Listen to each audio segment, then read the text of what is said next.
Hello and namaste everyone. Welcome to the NPTEL course on stochastic approximation. We are in week 9 of this course. During this week and the week that will follow, we will look at two different variants of stochastic approximation. In particular, we will look at stochastic approximation with two time scales, and the other thing that we will focus on is stochastic recursive inclusions.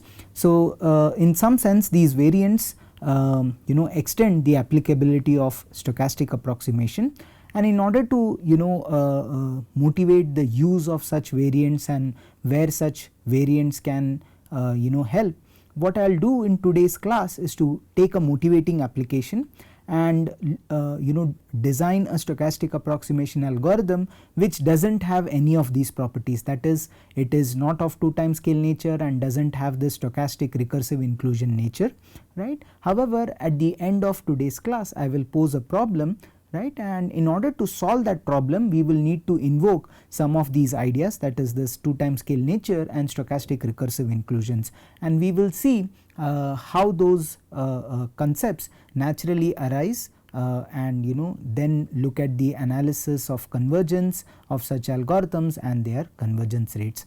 With that, let us begin our formal discussion, right. So, as I said, over the next 2 weeks we will look at two time scale stochastic approximation and stochastic recursive inclusions, but in today's class we will look at one application for which we will design what is known as a single time scale stochastic approximation, right. So, the problem that we would look at over the next 2 weeks is the following. Suppose we have a linear measurement model y equals a times x, where x is a d-dimensional vector, a is a n cross d matrix, and y because of these dimensions is n cross 1. Right, and in this linear measurement model we will presume that x and y are random vectors, while A is an a priori known deterministic matrix. So, A is some matrix which we know and is not random, right, and x and y are random vectors of suitable dimensions, right. And the problem that we will be looking at over the next 2 weeks is that of estimating the expected value of x using samples of this random vector y. Specifically, we will presume that instead of having access to all coordinates of y at every time instance, we will presume that at any given time instance one of the coordinate indices is randomly picked and the corresponding the sample of y corresponding to that coordinate is provided. Okay. More formally, we will presume that we have two sequences in and yn such that in is independent and identically distributed uniform random variable on the set of indices 1 to n. Recall that your matrix A has n rows, capital N many rows. So, this in over here picks one row uniformly randomly at any given time instance. In particular, probability in equals, let us say 2 is 1 over capital N, right. Separately, yn, this calligraphic yn for any n bigger than equal to 1 is a sample of y of in. Recall that capital Y is a vector of size capital N, right, and we will presume that at any time instance n, once in has been sampled, calligraphic yn is a sample of the inth coordinate of y, right, and we will presume that this yn is generated independently of past samples and also of how these indices are chosen, right.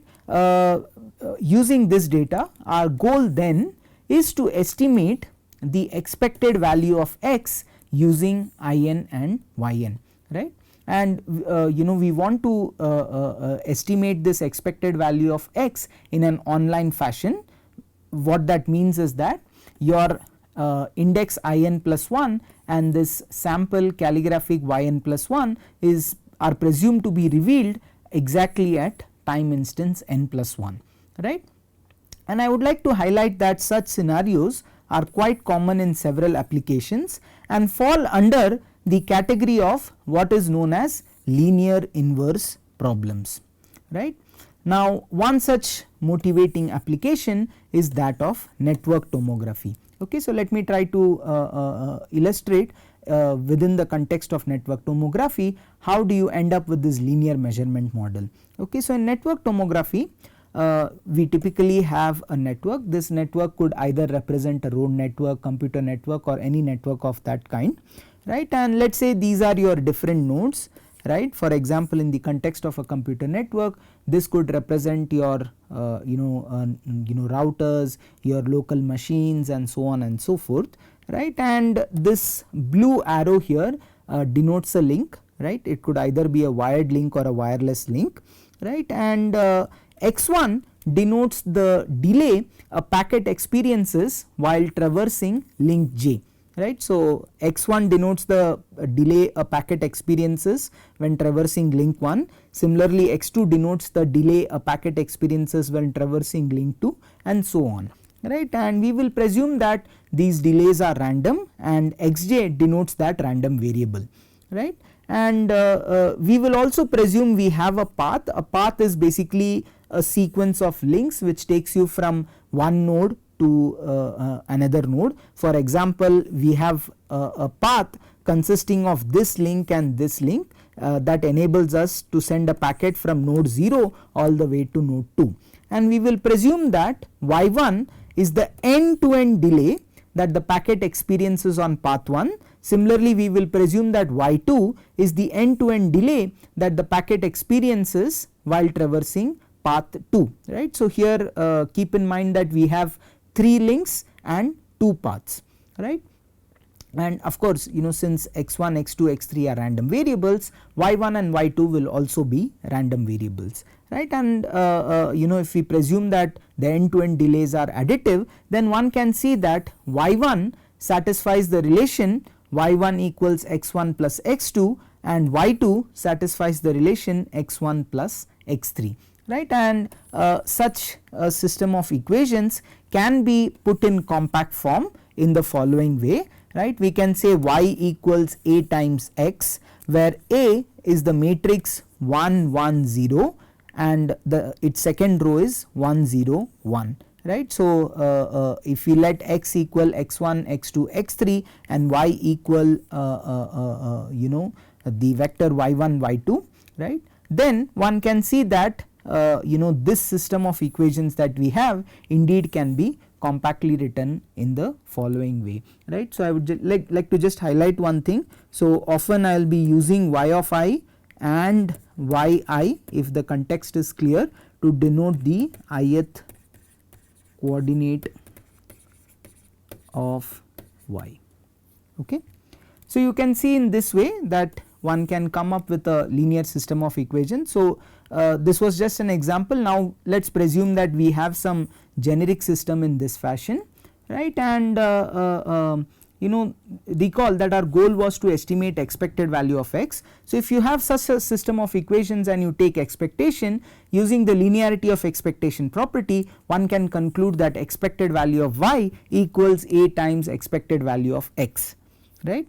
Now, if we knew expected value of y, right, then the goal of finding expected value of x is equivalent to solving a system of equations of this form, that is a little x equals expected value of y. So, everything here is deterministic. Expected value of y is a deterministic vector, right. A is a known matrix, x is unknown, and we want to solve this system of equations, right. When A is wide, right, wide meaning it has more columns than the number of rows, and this is usually the case in many practical applications, right. Then this system of equations, that is Ax equals expected value of y, will have infinitely many solutions, since expected value of x is already a solution, right. So, in an underdetermined system of equations, whenever we have one solution, then it automatically implies that there are infinitely many solutions, right. So, since there are infinitely many solutions, one would like to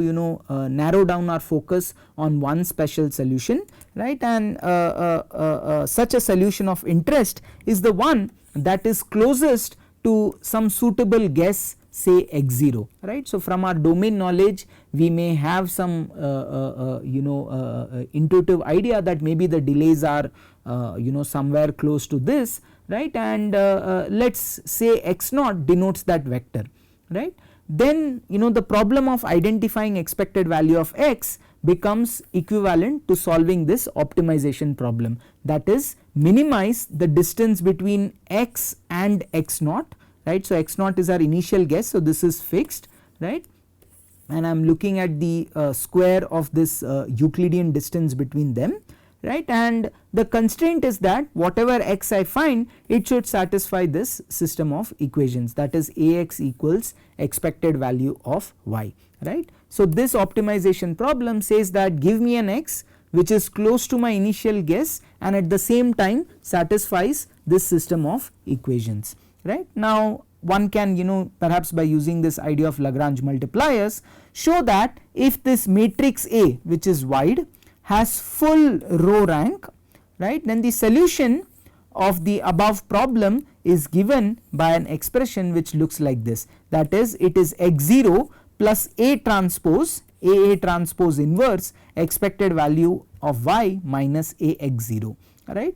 I mean one can do a quick sanity check over here. So if I multiply A on both sides, one can see that the left hand side will be Ax star and the right hand side will be Ax0 plus AA transpose times AA transpose inverse, so those things will cancel off and what I will be left with is expected value of y minus A times x0, so this will cancel off and one can see that indeed Ax star equals expected value of y, in that it satisfies this system of equations, right. So some of you perhaps may have this question of why AA transpose should be invertible. Well it should be invertible because of this full row rank condition, so one can use some basic ideas from linear algebra to show that whenever your wide matrix A has full row rank, then the matrix AA transpose, right, indeed has full row rank. Is this okay? So the summary is that the solution to this problem where everything is deterministic is x star, which is given by this expression over here, right. Now the question that we would like to next discuss is how to find this x star. In particular, when expected value of y is known, right, one of the popular algorithms to find such an x star is what is known as the Kaczmark's algorithm, right. So its update rule, it is an iterative algorithm, right, and keep in mind that we are in the deterministic setting, we are presuming that expected value of y is known, right. So the Kaczmark's algorithm has the update rule that is given over here. So let us try to digest this, right, and let me sort of tell you what we are going to do next so that you know why we are discussing this. So recall that we want to discuss this 2 time scale algorithms and stochastic recursive inclusions, and before that I wanted to give a gist of a simple problem where we would not require any of these ideas, right, and thereafter I will perhaps modify the, I should not say perhaps, I am going to modify the problem where this where their uses become natural, right, and towards going there I am going to first come up with a single time scale algorithm. By that I mean the kind of algorithms that we have seen so far to find x star, right, and to come up with that algorithm I am going to first look at some existing algorithm to solve a simplified version of the problem. The simplified version of the problem is basically the deterministic variant of this problem, right, where expected value of y is known, A is known, and the goal is to find x star, right. So the Kaczmark's algorithm's update rule proceeds as follows, right. Suppose at time instance n we have access to xn, then the estimate of xn plus 1 is obtained in the following way, that is xn plus 1 equals xn plus some step size mu, notice that the step size over here is a constant, times expected value of y of I, which is the ith coordinate of expected value of y, minus ai transpose xn times a vector ai over norm of ai, right. Here your ai is, or AI transpose is the ith row of A, right. AI transpose is the ith row of A, right. So, so this vector, right, will be a vector of size. So AI transpose is a row vector, so it has dimension equal to the cardinality of x, and we have presumed that the cardinality of x is d, right, and hence your AI transpose will be a row vector of dimension d, and AI over here is basically that row vector written in column form, hence this will be a vector of size d cross 1, right, and this expression over here is a scalar, alright. Okay. So, the update rule for the Cox-Marx algorithm is given over here, right. So, xn is a d dimensional quantity, and to that we are adding a d dimensional expression, right. Now, the question is, how is I chosen? Well, in the classic Cox-Marx algorithm, you choose I cyclically from 1 to n. That is, you start from 1, then you go to 2, then you go all the way up till n, and once you reach n, you set I equals to 1 again, and then you cycle all the way to n, and you keep doing that, right, and in this way you update your xn. Okay. So, since we are going to stick with this update rule for the next 2 weeks, let me give a quick illustration of what this update rule is trying to do, right. So, towards that, what I have done is I have drawn one of the hyperplane corresponding to one of the equations, right. So, the ith equation in the system of equations Ax equals expected value of y is basically AI transpose x equals the ith coordinate of expected value of I, right. So, this will be denoted by this hyperplane over here, right. So, all points on this hyperplane satisfy this equation over here. Is this okay? Now, this vector, that is I do not know if you can see the color, but this is green in color.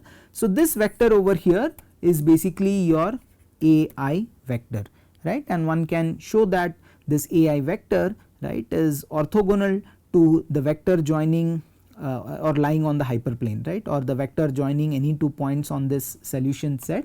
One can show that that vector is going to be orthogonal to this vector over here.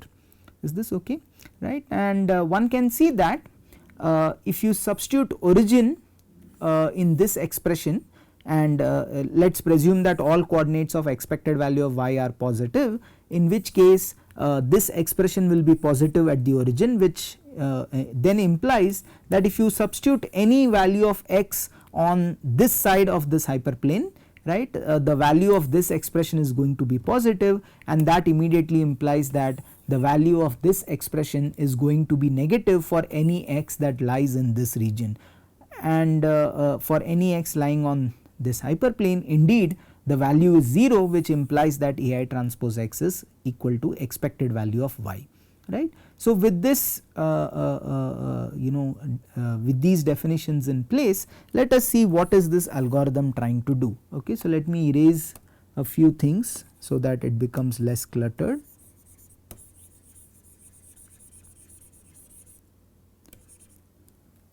Okay. So, at time instance n, let us say we are at xn, right. So, xn could either be here or it could either be here, right. So, let us presume xn is somewhere over here, right. So, if xn is somewhere over here, right, by this fact, one can see that this expression in the square bracket is going to be negative, right, and since it is going to be negative, right, and we are multiplying it with this vector ai, one can see that this expression, the whole expression, is going to be a vector that is in the negative direction of ai, right. In other words, this update would be something like this.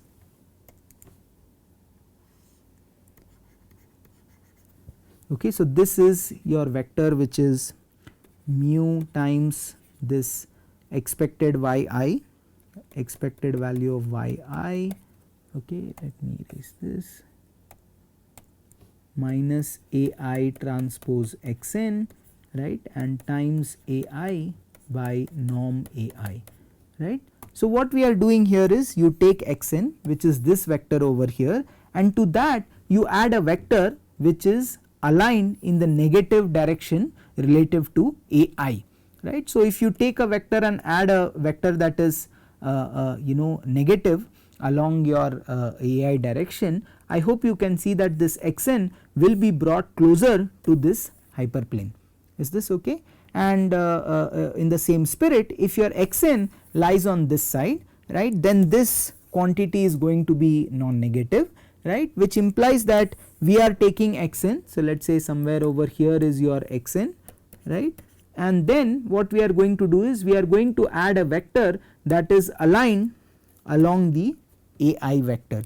So which implies that if you start at xn, you would be pushed again towards the hyperplane, right. So in this spirit, the update rule or the Cox-Marx algorithm takes one hyperplane at a time and tries to push xn towards satisfying that hyperplane, right. So this is roughly the intuition of Cox-Marx algorithm, and as I said, this I cycles from 1 to n. So the idea here is at time step n, right, or time step 0, right, you push x1 towards the first hyperplane, then at time step 2 you push it towards the second hyperplane, and so on and so forth, right, and iteratively you try to satisfy all the equations, right, and then one can show that if this step size mu, if it satisfies a condition like this, right, then your xn actually converges to x star, right. So recall that x star is given by this expression over here,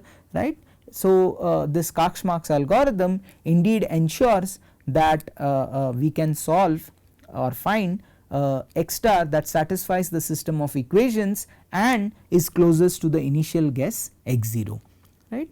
So this was some background about Cox-Marx algorithm, right. So now what we are going to do is we are going to confront the original problem, which is that we do not have a knowledge of expected value of y, instead we have access to samples of this vector y, right. So of course what one could do is one could use these samples of y, come up with an estimate of expected value of y, and then use that estimate, right, to use Cox-Marx algorithm, right, and then solve or find expected value of x or an estimate of that using this Cox-Marx algorithm that I just discussed, right. But that would in some sense make the algorithm offline, because one would need to wait until a bunch of samples are collected, right, and then you come up with an estimate of expected value of y, and then once you have that estimate you update the use Cox-Marx algorithm to find an estimate of expected value of x, and so on and so forth,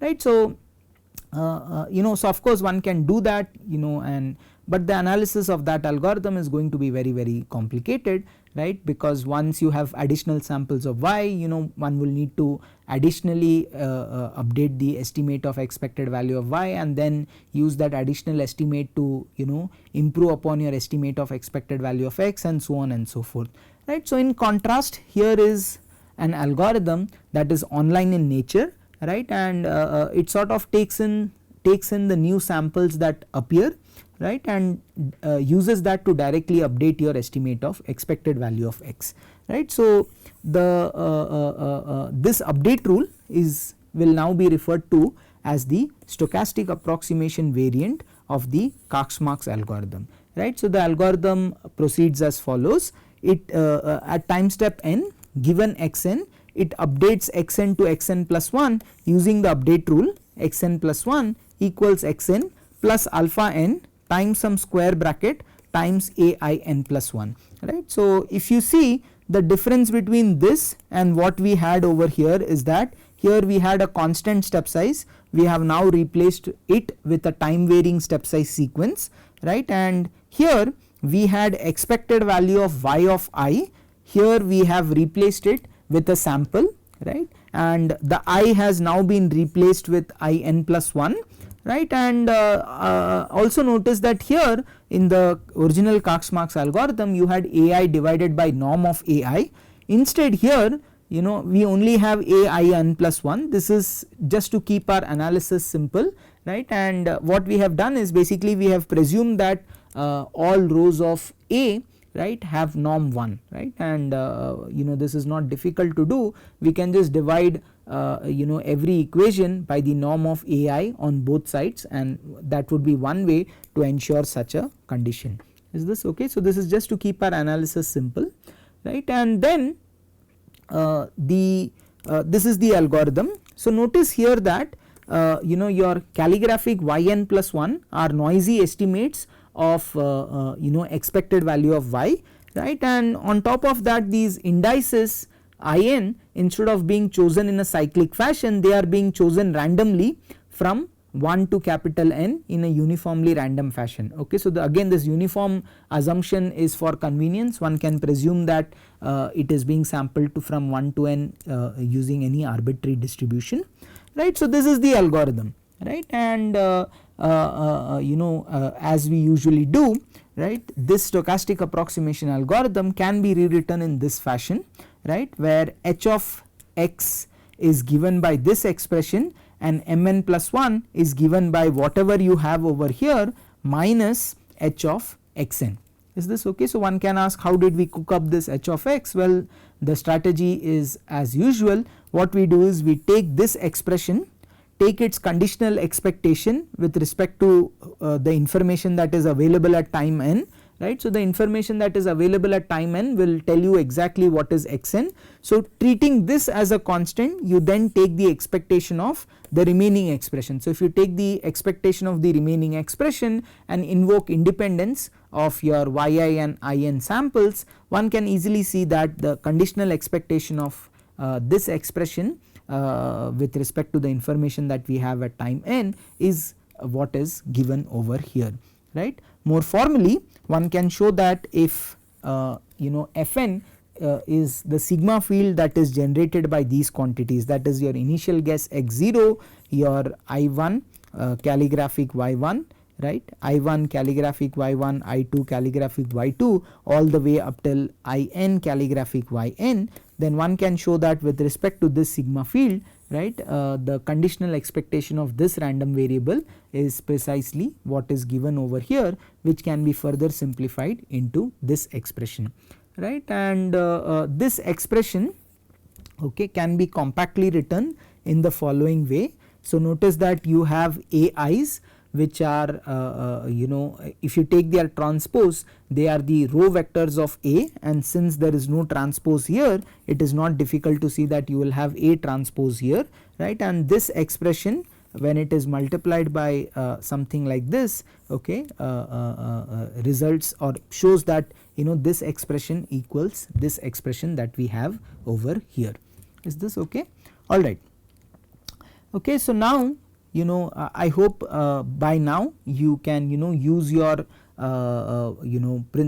these characterization in terms of the limiting ODE, right, and then use our 4 assumptions and then verify that those assumptions are satisfied, and then conclude that if those assumptions are satisfied, then the algorithm should track the solution trajectories of the limiting ODE, right, and if the limiting ODE is well behaved, and in particular in this case one can show that the limiting ODE has a unique globally asymptotically stable equilibrium point which is x star itself. Hence one can show that since all solution trajectories of this limiting ODE go to x star, and all the 4 conditions that we have been discussing all throughout this course, one can show that they also hold, and using these 2 facts one can show that in this case xn converges almost surely to x star, right.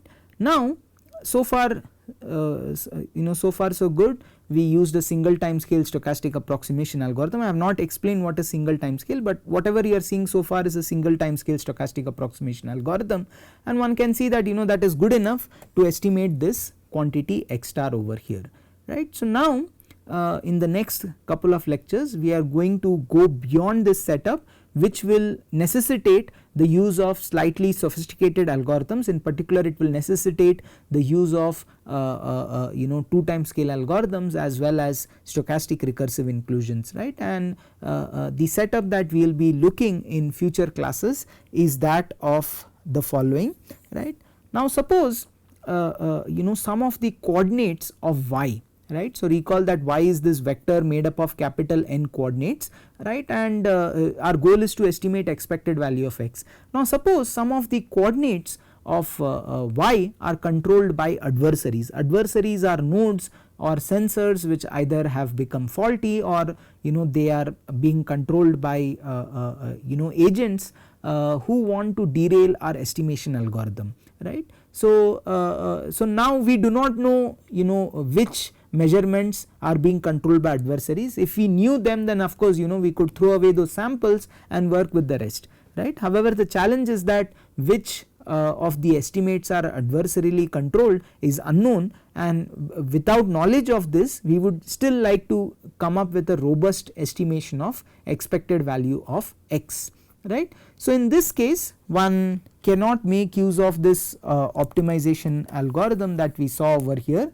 One will need to go beyond. In particular, in the next class we will see that one way to deal with adversaries is to look at the L1 minimization of the distance between them, in which case one will see that the simple stochastic approximation algorithm that we have designed, right, is not good enough, and one will need to do something different, and the different part is basically make use of 2 time scale nature and also this stochastic recursive inclusion idea, right. So with that let me end today's lecture and hope to see you in the next lecture. Bye, goodbye and namaste.